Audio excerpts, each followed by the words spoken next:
проходит у нас открытие спартакиады среди округов и пригородов города Якутска.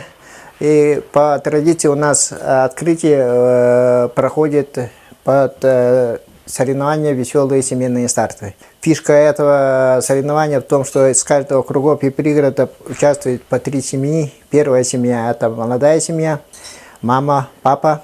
Вторая семья – это мама, папа, я. И третья семья – это мама, папа, я, и плюс еще бабушка и дедушка. Но мы по просьбе округов и пригородов пошли навстречу. У нас в третьей семье бабушка и дедушка могут быть не родные.